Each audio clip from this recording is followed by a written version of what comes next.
Hello! So today I'm going to be talking about Razorblade Tears by S.A. Cosby. This novel explores themes of masculinity, racism, homophobia, hate, and vengeance. This novel is both thrilling and emotionally impactful. It really does have a heart at its core. Set in Richmond, Virginia, we follow two protagonists, Buddy Lee and Ike Randolph, whose married sons, Isiah and Derek, have been murdered. Although not specifically stated, I picture both Buddy Lee and Ike in their late 50s, possibly early 60s. Both of these characters have been around the block a few times, and both of these characters have been to prison. They are violent men raised in a violent world. Both of these characters had fractured relationships with their sons, both unable to escape their homophobia, and it's not until their son's death that they understand the ignorance of their views. And like any good thriller, despite their differences, Buddy Lee and Ike team up together to find their son's killers. It's through Ike and Buddy Lee that this novel explores racism. Whilst not hateful, Buddy Lee struggles to escape his institutional racism. The heart of this book is both characters coming to terms and growing past their prejudices, whilst also returning to their violent roots in order to hunt and search for vengeance. As with any typical thriller, this novel is packed with twists and turns as the story builds and the plot moves in order to keep us engaged and the characters progressing forwards. So let's go into my likes and dislikes. Starting with my likes, overall this was a really fun ride. The pacing is excellent, the prose is sharp, and the character development is solid. I liked how Cosby is striving for something a little bit deeper within this thriller,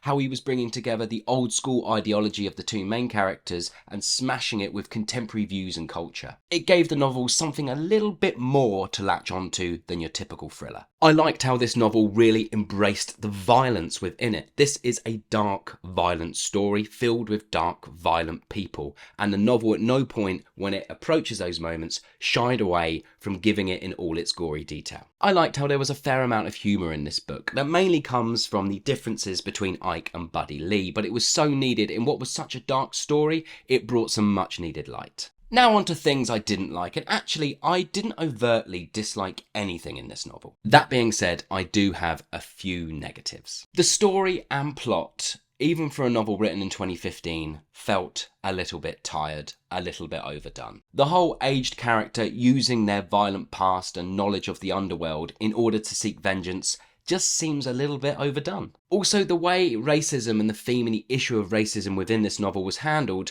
seemed a little bit basic and a little bit on the nose. 9 times out of 10, we would just have Ike's character giving Buddy Lee a monologue, as opposed to the novel actually letting us experience those things. But that's it for my dislikes. Really, they are just minor little things, and when I think about it, those things would have only slowed down the pace of this novel, because at its heart, this is a thriller.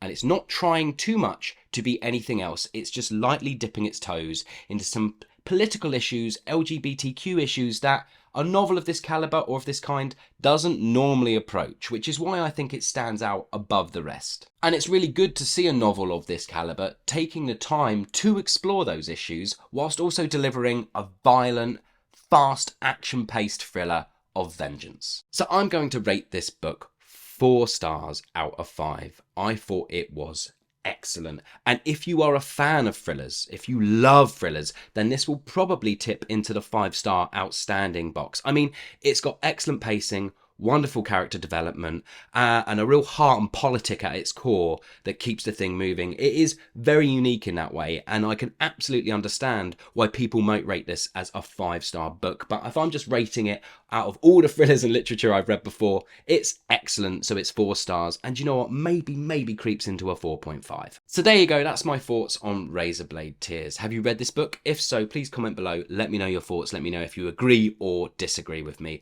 And also, a fun game that we could play is I almost guarantee that this novel, and I might do a bit of Googling after this, is going to be turned into a movie. It is begging to be turned into a movie.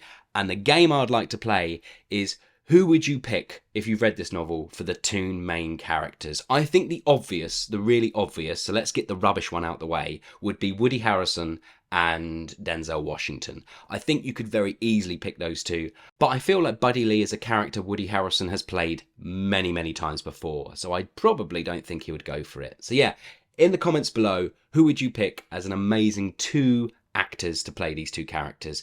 I mean, this book surely is going to be turned into a movie. So there we are. Thanks very much for watching, everybody, and I will see you all on the next one. Goodbye.